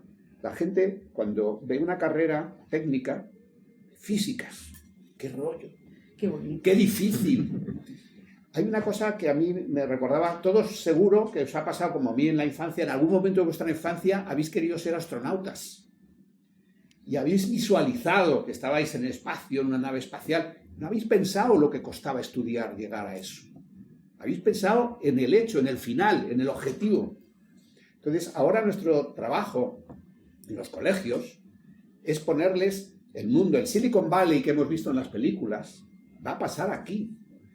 El transformador de la inteligencia artificial va a estar en las personas que diseñen el hardware y el software que está encima, pero sobre todo el hardware, que es el debate fundamental geopolítico que hay ahora. Tenéis la suerte de que esa parte de diseño que antes no estaba aquí, va a empezar a estar aquí. Y entonces tenemos que trasladar, no ya a vosotros, que ya estáis aquí, a los colegios, esa sensación de quiero ser astronauta, y no piensas lo que te va a costar o el esfuerzo que te va a llevar ser astronauta. Porque cuando sabes lo que quieres ser, sabes en lo que lo vas a usar, el esfuerzo es mucho menor. Es muy difícil empezar una carrera, una física, sin saber qué es lo que vas a hacer, cómo vas a cambiar el mundo con eso. En cambio, si estás ya pensando en voy a ser astronauta, todas las dificultades que tengas intermedias van a ser mucho más sencillas. Entonces, necesitamos trasladar eso en los colegios. A lo mejor necesitamos vuestra ayuda, porque vosotros ya vais a estar en el paso final y nos haréis falta para trasladar eso a los colegios, porque hace falta. No necesitamos 100 hoy aquí, necesitamos que el año que viene aquí haya 1000 y el año siguiente haya 2000. Y eso hay que trabajarlo y es nuestro trabajo que esperamos hacer a nivel en colegios para fomentar esa visión. Quiero ser parte del cambio, quiero transformar, quiero ser parte que influya en la IA, porque si no, nos la va a hacer otro que nos va a influir. Quiero trabajar en eso y eso hay que fomentarlo desde pequeño. Y fomentando la visión, el astronauta que quiero ser, haremos que cualquier carrera técnica que hoy parece, oh, qué difícil, pues que empezar físicas, qué aburrido, ¿para qué? Pues con la visión de astronauta en la mente será fácil y vendrá más gente. Y esa es un poco nuestra difícil tarea de llenar esto con mucha más gente. Bueno, el año que viene. El año que viene. Bueno, y si conseguimos más espacio, con 1000, no empecemos aquí. Pues empezar a pensarlo, porque nosotros no vamos a parar. Nosotros no vamos a parar. Bueno, pues nada, ya tenemos la universidad, la Comunidad de Madrid, vamos al Gobierno de España. Tenemos a Pedro Martín Jurado, director de operaciones del PERTE Chip y también un visionario de los semiconductores. Cuéntanos. Bueno, muchas gracias, Cata. Bueno, antes de nada, agradeceros la deferencia de habernos contado con nosotros, con el PERTE Chip y con la Sociedad Española para la Transformación Tecnológica. Me hubiese encantado al vicepresidente de esta sociedad estar aquí, a Jaime Martorell, que es el precursor. Es una recuperación de talento, como el de Ignacio, también estaba en Estados Unidos cuando le llamamos para esto. Y yo antes de nada, decía, bueno, ¿y esto del PERTE Chip qué es? No sé si habéis oído hablar de los PERTES, hay 19 PERTES en marcha, y el PERTE Chip, un PERTE aprobado en Consejo de Ministros el 24 de mayo de 2022, gracias al cual se habilitan 12.250 millones de euros. Es el PERTE más voluminoso en dinero. Es un proyecto especial. Ya en ese mismo mes de mayo de 2022 publicamos en la página web una memoria técnica donde se recogen una serie que vamos a hacer una especie de hoja de ruta para ver qué íbamos a hacer. Y ahí ya se recogía el tema de RISC-V directamente como uno de los ejes estratégicos, lo cual es importante. Decía antes, ya en el momento que nace el PERTE Chip se piensa en RISC-V como uno de los drivers de crecimiento, de transformación de la industria de los chips en este país, ¿no? Agradecerle también a Ignacio la magnífica presentación que ha hecho. Ha puesto una transparencia en la que apareció una cifra mágica, era 138. Nadie pregunta qué eran esos 138. Son 138 millones de euros. Es decir, solamente para estos señores de este PERTE Chip se han habilitado 138 millones. Bueno, van a ser 111 al final, pero tampoco es una cifra desdeñable. Quiere decir que el dinero acaba siendo muy importante. Yo, mi experiencia de otras vidas gestoras en la administración, cuando hay dinero, de verdad que las cosas fluyen y van bien. Es muy importante. El dinero público bien aprovechado y además se generan sinergias importantes también con el dinero privado, que es muy interesante, ¿no? El RISC-V, que habla muchísimo, pero de RISC-V realmente poco, yo casi iba a dar unas pinceladas sociológicas. Nosotros en este año, bueno, casi 2 años de andadura con el mundo de RISC-V, pues hemos tenido una relación muy intensa. Yo conozco la génesis de OpenChip, porque bueno, también es otro pequeño matiz, Ignacio, decir que OpenChip es parte de un IPCI, un proyecto importante de interés común europeo. Yo estaba en el ministerio en aquel momento cuando un buen día me dicen, te vas a encargar de gestionar el OpenChip. O sea, había varios proyectos y se me traspasó directamente o sea, que conozco la génesis perfectísimamente, porque el interlocutor en Bruselas con un proyecto importante de interés común europeo es un único proyecto. OpenChip forma parte de ese único proyecto con otras muchas empresas, creo que son de torno de 60, es muy difícil de gestionar y todo va en aras de la supercomputación realmente. Y el caso de OpenChip con RISC-V, ¿no? Eso también es importante tenerlo en cuenta. Ahora se está hablando de que va a haber un tercer proyecto importante de interés común europeo. Yo vengo de esa génesis, conozco muy bien la génesis de OpenChip. Y bueno, a lo que iba. Entonces, esto nos llevó dentro de la oficina del PERTE Chip, por decirlo así, oficina, a tener contacto con empresas del ecosistema de Santa Clara, San José, de California, Ignacio asiente, que vinieron a vernos. Yo hablo un poco de sociología. Oye, ¿estos a qué vienen aquí? A contarnos y tal, ¿no? C5, podéis entrar a verlo, TensorRent, Ventana Micro, yo que sé, hay como 12 empresas. Pero ya descubrimos que el tema de RISC-V en Estados Unidos tiene un predicamento relativo, porque hay un legacy muy importante de empresas como Intel, los que algunos estáis, que bueno, pues tienen que seguir manteniendo ese legacy de su arquitectura, el x86 y demás, y que el tema de RISC-V sí lo tienen ahí, que en paralelo en China está avanzando y me he dedicado mucho tiempo a investigar qué estaba pasando en China con el RISC-V. Os invito a entrar en algunos laptops que tienen con Ubuntu, con procesadores de 4 núcleos increíbles. Bueno, y bueno, una de estas empresas vino a vernos un día y dice, empieza casi por el final, ¿sabéis con qué se fue el CEO de esta empresa? Se fue con la página del Idealista. Se fue con la venía de lo que cuestan los alquileres de las viviendas en el entorno de California, y se fue, y hablamos, pusimos ahí en el fichar lo que ganaba un ingeniero recién salido, o un egresado de estas disciplinas, recién salido, con 5 años de experiencia, con 15 años de experiencia, y al final, ganando la mitad aquí, él llegó a la conclusión de que se iba, vivía el doble de mejor aquí. Se iba, de hecho, con lo que costaba un piso a 1.500 euros, esto es un chollo, 1.500 euros al mes y tal, y me decía, en San Francisco son 5 o 10.000. Entonces, voy al tema de la recuperación de talento y sobre todo que el talento no se nos vaya, porque tentaciones de iros vais a tener según salís por la puerta. Entonces, eso un poco desde el punto de vista de la sociología. Y luego desde el punto de vista de la importancia del diseño. Yo personalmente estoy ahora un poco pensando en una estrategia y una política a medio plazo en el tema del chip, que no lo hemos hecho. Tenemos esa memoria técnica publicada en nuestra página web en mayo de 2022 y pienso en... bueno, el RISC-V tiene para mí 2 drivers importantísimos. Es el time to market, un diseño de chip, suele ser la mitad que con otras arquitecturas. La mitad del time to market es muy importante, ves el chip en la calle en la mitad del tiempo con otras. Y luego el consumo energético, que de alguna manera Ignacio lo ha mencionado, pero es importantísimo en alguna de las aplicaciones. Por ejemplo, en OpenRAN, que es una aplicación típica de los telecos, es muy importante que consuma menos el chip de RISC-V. En tema de Edge Computing, igualmente. Tenemos proyectos para desarrollar servidores con RISC-V y es muy importante. Entonces, esos son muy importantes y puede hacer que estos 2 drivers hagan que progrese más rápidamente frente a otras arquitecturas el tema de RISC-V. Entonces, en esto que os contaba de la estrategia, pues tenemos verticales como puede ser automoción, OpenRAN, tecnologías duales de aeroespacial y defensa.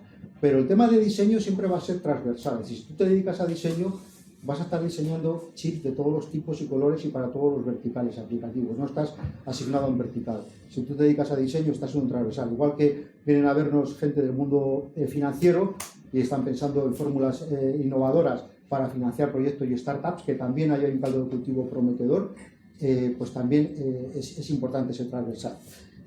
No quiero dejar de hacer uso de la palabra sin mencionar la importancia de SOHA, Spanish Open Hardware Association, no sé si habéis oído hablar de ella, si no, pues os invito a que entréis en la página web.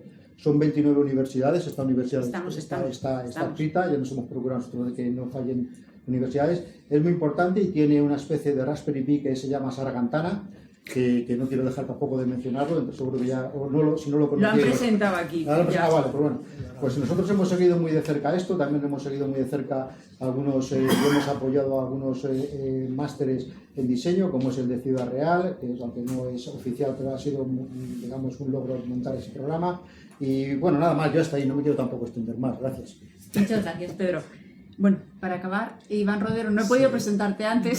Disculpa. Es el jefe de innovación de OpenChip, aunque eso ya igual lo habíais deducido. No sé qué quieres Sí, seré breve porque disculpa que antes he consumido parte del tiempo.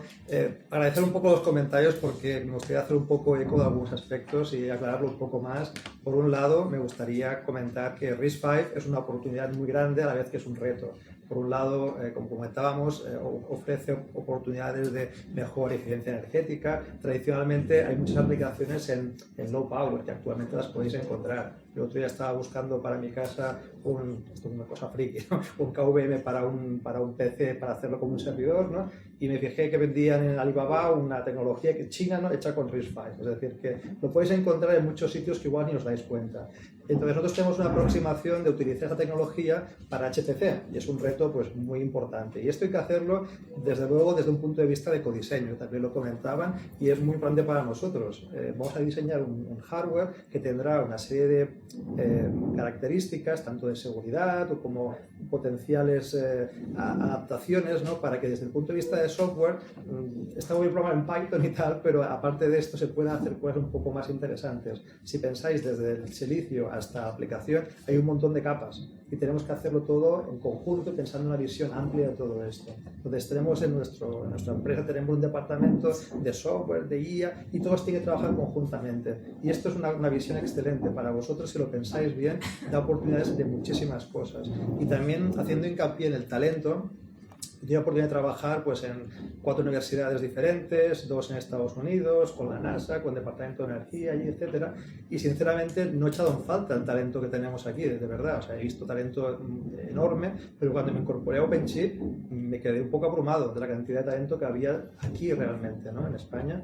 Entonces yo os animo realmente a que, como comentaban, tendréis tentaciones de iros, pero con oportunidades como las de OpenChip podéis encontrar realmente carreras profesionales muy interesantes, bien remuneradas, ¿no? Y además con retos no solo para hoy, sino para mañana. Es decir, como os comentaba antes, hay cuestiones, por ejemplo, un supercomputador, además del chip, del silicio, de la aceleración, también es importante las redes de interconexión entre estos diferentes aceleradores, porque tenéis que tener un gran problema, que hay que hacerlo en paralelo, ¿no? O si pensáis en un LM, si va a ser gigantesco y tenemos un SoC, ¿no? Un sistema on chip, ¿no? Que va a tener pues, 500 gigas de memoria, ahí no cabe un LM avanzado, pues hay que distribuirlo en agentes expertos quizás, cada uno a medida. Entonces hay que, desde un punto de vista estratégico y a nivel de diseño, hacer quizás diferentes chips que se adapten a estos sistemas expertos, ¿no? Y a la vez, ¿cómo los comunicas? Entonces hay que hacer también pues, avances en cuanto a que haya quizás pues, tecnologías nuevas para intercomunicarlos.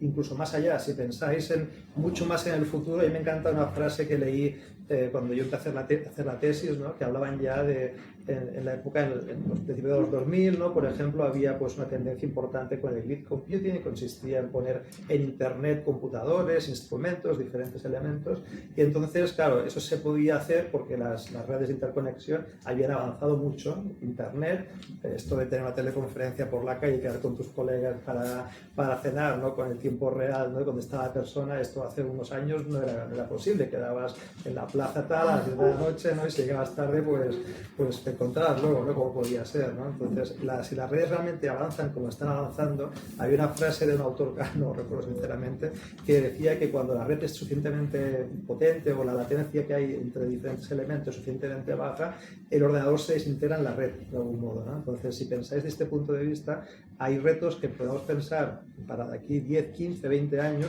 que hay que empezar a pensarlos hoy. Por ejemplo, Nvidia ya empezaba a poner en la mesa pues, interconexiones de chip con chip, ¿no? Die-to-die interconnects, ¿no? Con fotones, por ejemplo, o con algún tipo de tecnología. No podemos esperar hasta que tengamos nuestros chips diseñados y en el mercado para empezar a pensar ese tipo de cuestiones. Tenemos que hacerlo hoy. Entonces, yo os animo a que, a pesar de que la parte de diseño es muy interesante, hay muchas fases dentro del diseño, también de ingeniería, la parte de software, pero también hay una parte también de innovación, de investigación, que para mí es apasionante. Yo haciendo investigación muchísimos años y creo que no dejaré de hacerlo nunca porque es algo que me apasiona. Entonces os quiero un poco transmitir el hecho que tenéis la capacidad seguro de hacerlo, no penséis que por el hecho que no estáis en Silicon Valley no podéis desarrollarlo, porque aquí sí que hay oportunidades y tenéis esa capacidad, y estaban surgiendo oportunidades a partir, pues RISC-V es un gran, en este caso lo permite, ¿no? Porque es una tecnología que además es libre de royalties, nos permite avanzar con más facilidad, pero además el ecosistema se está haciendo mucho más amplio. Dentro de los chips que comentábamos, también los hay de cloud, de edge. Entonces vamos a trabajar conjuntamente. Es un ecosistema en el cual haremos la parte de semiconductores y trabajaremos conjuntamente con otras empresas, con centros de investigación, con universidades, para que el ecosistema en completo funcione conjuntamente. Entonces yo desde mi área os animo un poco a que lo penséis un poco realmente dónde queréis ir, ¿no? Y un poco el mensaje positivo que estamos transmitiendo, que es una oportunidad realmente única, que yo cuando me fui a Estados Unidos no veía ninguna, aunque estaba en el BSC en aquel momento, en el centro de supercomputación, y había oportunidades interesantes, no eran tan interesantes como las que encontraba pues, con IBM o con otras oportunidades que pues, me ofrecían las puertas abiertas a tecnologías punteras que ahora estamos trabajando aquí. Bueno, pues por lo menos un par de preguntas del público yo creo que sí que podemos tener. ¿Está apagado? También te imagen tener en el aula 6 porque estábamos... El mouse, por si hay alguna necesaria. ¿Alguna pregunta? ¿Algún? Por ahí.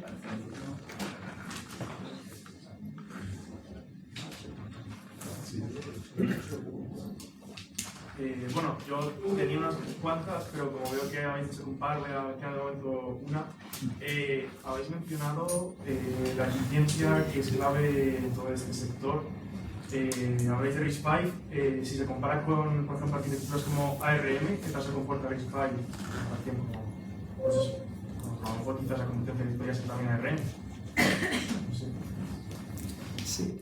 Pues puedo comentar si queréis. Bueno, de hecho, ARM obviamente es una competencia importante, ¿no? Y está en muchos sectores, pero realmente RISC-V, por los experimentos que se han hecho, por las pruebas que se han podido realizar, podemos ser más eficientes que ARM realmente. De hecho, hay muchas iniciativas que están trabajando en proyectos o en diseños concretos que están consiguiendo pues, ventajas en cuanto a la eficiencia energética.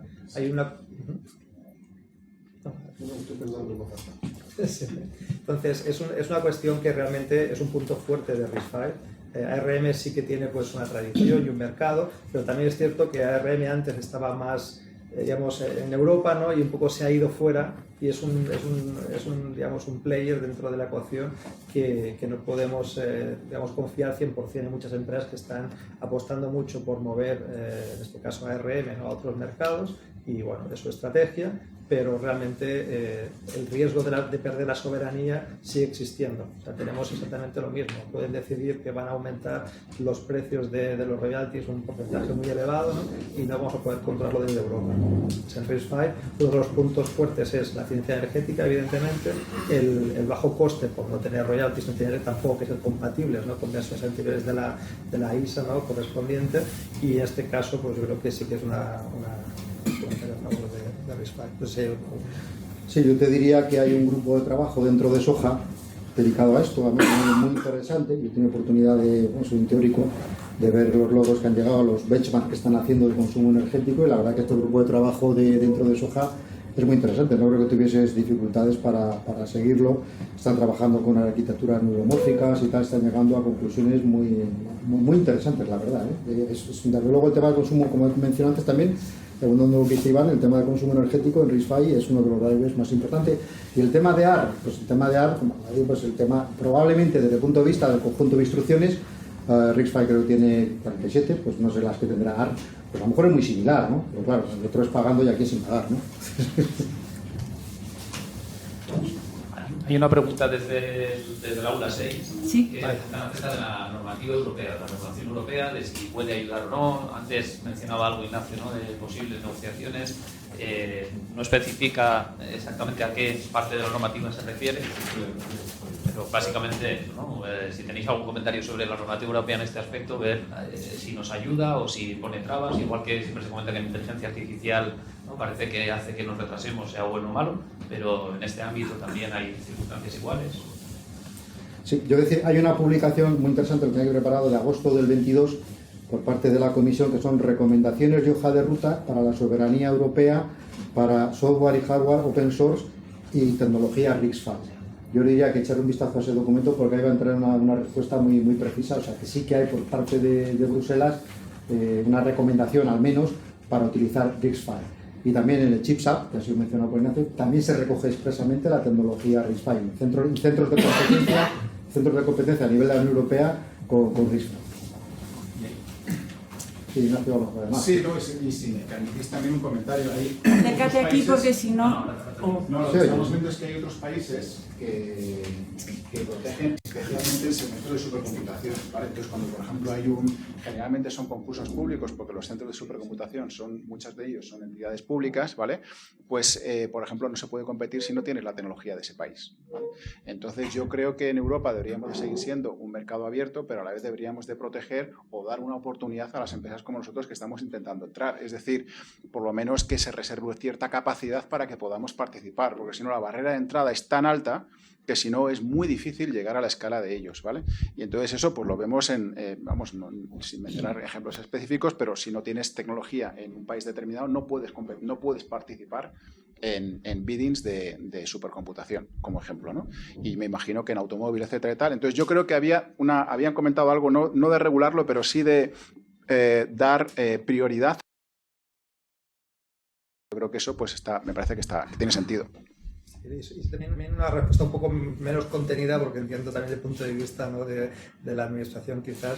Yo desde mi punto de vista, yo leyendo el CHIPS Act, la ley europea del chip, para mí claramente están impulsando RISC-V. O sea, es un mensaje claro y preciso. Entonces, cómo va a evolucionar no se sabe, es un tema que habrá que explorarlo, que andarlo, pero yo creo que realmente están apostando por ello, y si quieren que realmente haya empresas como la nuestra, incluso se está empezando a hablar, ¿no? Que somos de las pocas que podemos realmente llegar allí, ¿no? A través de los recursos que hemos conseguido, del equipo, del talento que estamos formando. No podremos llegar a algo realmente a nivel europeo importante. También hay que hacer más inversiones, obviamente.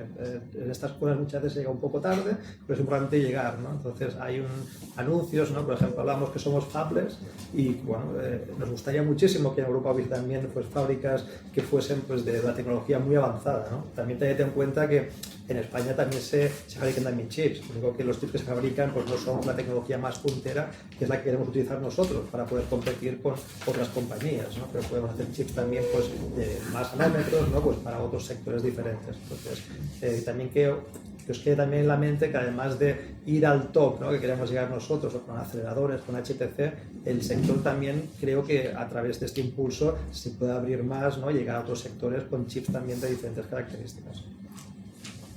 Bueno, había una pregunta allí. El botón. Que se ponga verde la luz. No, si aquí no se oye, simplemente que se ponga verde la luz, que para la retransmisión. Vale. Dado que vivimos un contexto ahora mismo, bueno, en el inicio de este último año geopolítico un poco extraño, donde tenemos a Estados Unidos volcándose sobre sí mismo con una idea de proteccionismo local, separándose un poco de sus aliados comerciales típicos, una China que está haciendo totalmente lo contrario, adquiriendo aliados constantemente, y teniendo esta situación extraña con la independencia o no de Taiwán. ¿La Unión Europea tiene alguna expectativa de pasar de tener solo empresas fabless a tener algún tipo de empresa foundry o financiar de forma pública proyectos de desarrollo de chip de alto puntero tecnológico? Así sea como modo de seguridad nacional. Bueno, la fábrica de TSMC de Dresden, no sé qué. Pero eso es una iniciativa casi privada. El sector automotriz europeo, que fue el más impactado, no estratégicamente, fue un impacto más táctico, que dejó de fabricar coches, pues está montando una fábrica con TSMC en Dresde, junto con Bosch, Infineon y NXP. Pero es para 12 nanómetros. Es para más de 12, porque la automoción no necesita mucho más. De hecho, la automoción igual está por 40 y si bajan a 12 ya es una maravilla. De todas maneras, hay una cosa que se olvida mucho la gente, y aquí déjame hablar de mí, como Nacho también era de Intel. Intel tiene una de sus grandes fábricas en Europa, en Irlanda. Entonces, Intel está en la transformación a ser foundry para terceros, que hasta ahora no lo era. Hasta ahora era un IDM que solo se fabricaba para sí mismo. Entonces, en esa transformación había pactado una fábrica gigante en Alemania. Parece que se ha pospuesto porque hay que ver que una fábrica se llene, porque gastar 20.000 millones para terceros, cuando en Europa no hay diseños, pues a lo mejor era un poquito aventurado. Y con las fábricas de Irlanda, pues es suficiente. O sea, Irlanda, Intel tiene, pues no sé cuántas, creo que eran como 12 del sector de módulos de fábrica, ¿no? Entonces, sí existen en Europa. Sí existen.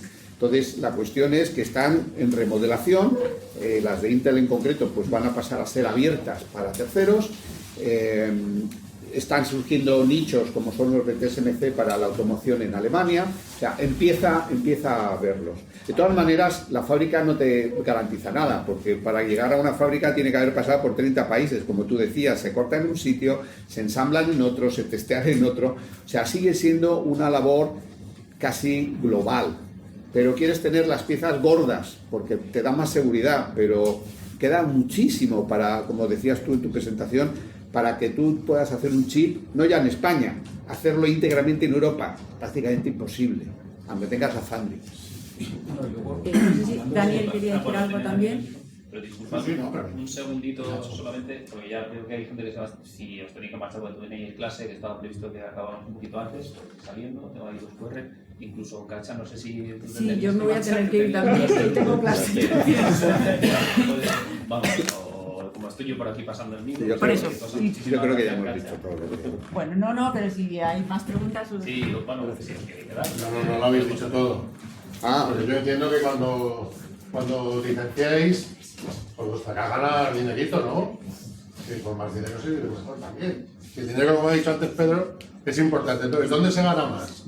¿Diseñando software o diseñando arquitecturas de procesadores? Claramente la segunda. Porque obviamente si consigues hacer el mejor software del mundo, ¿no? Te puede hacer multimillonario, ¿no? y tener el sueño, ¿no? Que tiene mucha gente, ¿no? Igual que te puede hacer youtuber, ¿no? Pero youtubers hay muy pocos que triunfen realmente.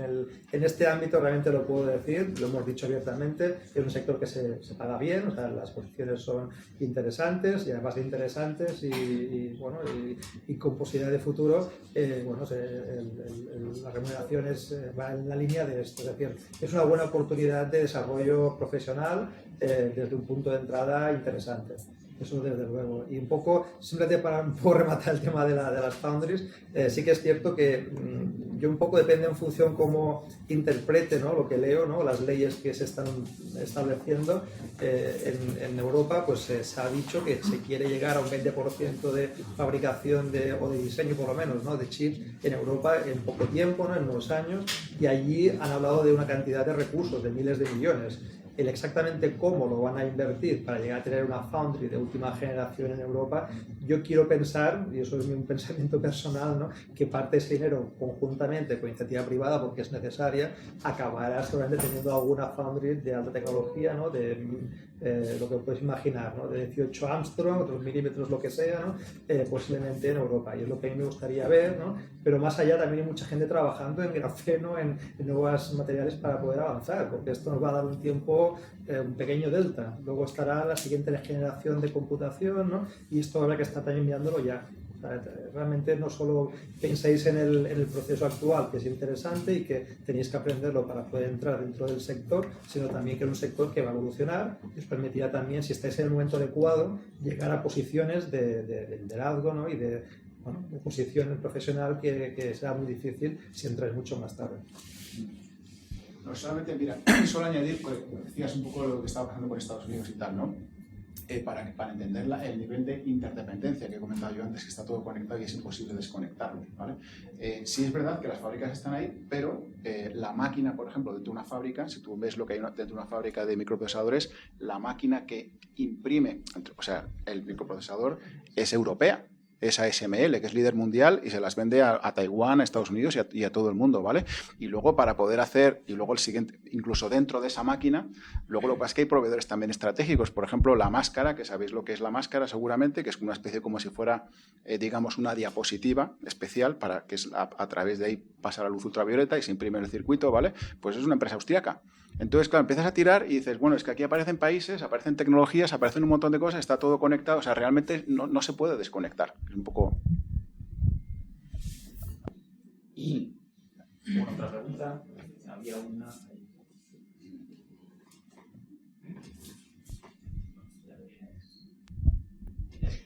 Vale, pues para los integrantes de OpenChip os quería preguntar cuál es la visión de vuestra empresa de hardware abierto, de vuestras propias creaciones, pues transmitirlo, hacerlo libre como es RISC-V o al menos dárselo a universidades para poder formarnos con vuestra tecnología.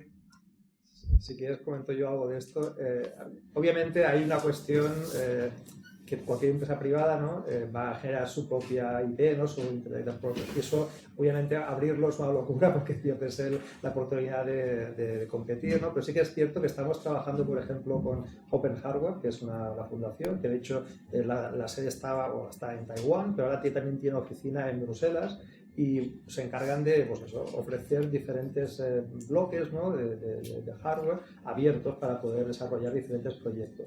Nosotros estamos trabajando, ahora estamos iniciando pues, una colaboración con ellos y de hecho dentro de mi departamento estamos intentando un poco hacer lo que tú dices, ¿no? Igual algunos de los proyectos que estamos desarrollando, quizás porque son prototipos o son quizás algunos de los primeros procesadores que no van a ser el comercial que vamos a vender, pero nos podemos permitir quizás contribuir, ¿no? Mediante, por ejemplo, Open Hardware, para que estas contribuciones que hagamos se puedan también recoger luego en la academia y poder hacer, pues, por ejemplo, las biocredenciales que estamos intentando, pues, ayudar, ¿no? a impulsar de alguna manera, pues que también puedan utilizar tecnología de española, en este caso, con Open Hardware. Entonces, yo lo veo desde el punto de vista de contribuir en Open Source en esta línea. Luego, a nivel de negocio, pues también somos una empresa todavía joven, estamos arrancando, ¿no? Y ya veremos en el futuro dónde vamos, ¿no? Con otros componentes, ¿no? Como con el tema del software, ¿no? Hay diferentes estrategias, a veces ir por Open Source te puede ayudar en ciertos mercados, pero a nivel de diseño de microprocesador,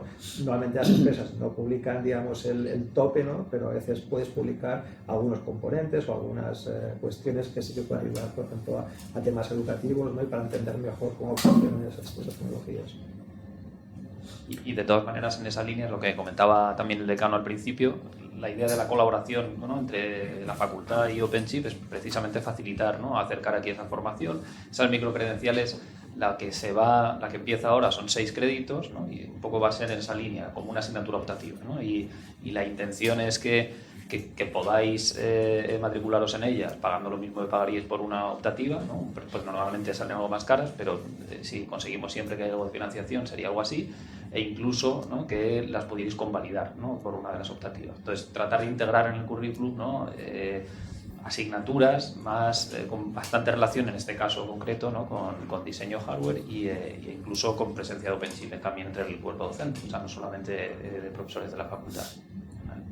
Me gustaría añadir una cosa referente a la pregunta anterior que me ha acordado ahora, porque yo creo que ahora el presidente de Estados Unidos está montando mucho ruido y tal, pero la realidad, sobre todo en este sector, es un poquito diferente. Para que te hagas una idea, el año pasado, en el clúster de semiconductores, tuvimos una sesión de un día entero con el PERTE Chip americano, con el Chip Act, y vinieron una comisión, se reunió también, creo que con vosotros, estuvo reunido con nosotros en Madrid, y su idea era compartir su plan, porque su plan no es 100% me lo hago yo. O sea, directamente te lo dicen, además lo tienen súper bonito el plan.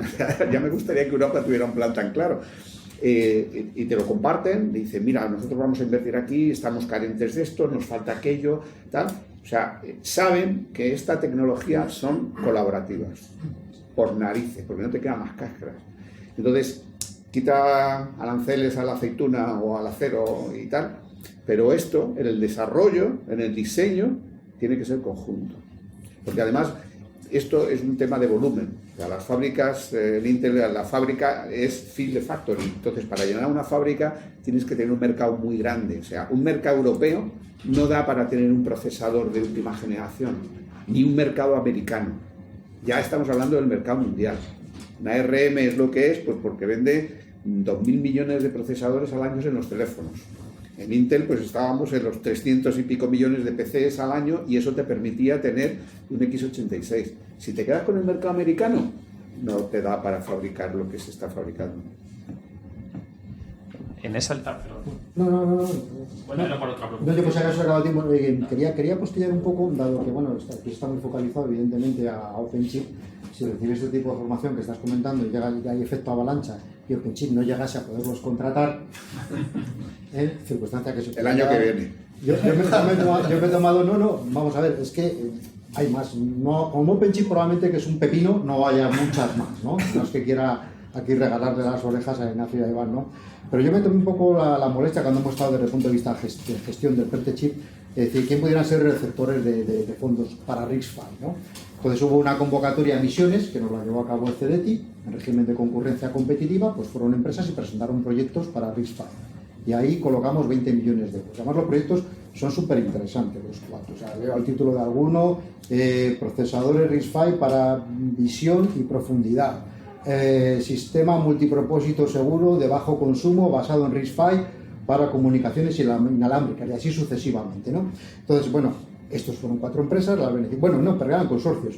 Pero yo identifiqué en aquel momento 24 empresas españolas ya trabajando intensamente y apostando por RISC-V. 24, bueno, no está nada mal. Probablemente ahora sean más, ¿no? Y como os decía, el tema del caldo de cultivo de los startups ahora que nos gusta tanto salir egresados y ser emprendedores y tal. Yo creo que ahí va a haber cancha, y por qué no ser subcontratados de OpenChip porque ya les desborda tener más gente. O sea, puede ser otro escenario perfectamente válido donde esa formación que comentabas te va a ser estrictamente necesaria. Y ya está ahí, como dicen los periodistas ahora. Yo creo que vamos a ir, se parece a... De hecho, esto responde a una duda que había antes en el aula 6 acerca de si aparte de HPC, aunque no sea directamente OpenChip, había otras empresas en España que apuntan a otros mercados, ¿no? Y ya está respondida. No sé si hay una última pregunta. Después, si no, un matiz también, que también que lo sepáis, ¿no? Justamente esto es cierto, hay otras empresas que tienen interés y de hecho estamos recibiendo mucho interés de otras empresas para trabajar con nosotros también. Es decir, el trabajar conjuntamente es muy importante. Hay empresas que tienen ciertas aplicaciones, que quieren avanzar con RISC-V y que también encuentran con nosotros también un apoyo, ¿no? Para poder hacerlo conjuntamente. Es decir, es un ecosistema, ¿no? Que avance, ¿no? Nosotros hemos focalizado sobre todo en la parte de HPC, aceleración, a pesar que obviamente en los vehículos del futuro, si lo pensáis bien, yo no era muy consciente. Hace poco estuve en Las Vegas en el CES, un congreso grandísimo, 140.000 personas atendiendo ese congreso, ¿no? Y me fijé que las centralitas de los automóviles futuros, ¿no? O ya tan futuros, pueden tener fácilmente 1 kilovatio de energía, ¿no? O sea, de potencia para poder tener un procesador, acelerador muy importante, refrigeración líquida. O sea, realmente hablamos de computación muy seria en un automóvil. Entonces, para ese tipo de aplicaciones hace falta aceleración. Entonces, nuestros chips de HPC no va a ser exactamente el mismo que el de un coche, evidentemente, pero la base, ¿no? el hecho, esta cuestión de los chiplets, ¿no? El tener dentro de un SoC, ¿no? Diferentes elementos más pequeños, ¿no? Que los puedes fabricar con menos riesgo a que se fastidie todo el chip monolítico, ¿no? Pues nos da pie a poder hacer diferentes versiones, ¿no? Del chip para diferentes aplicaciones. Esto es muy interesante.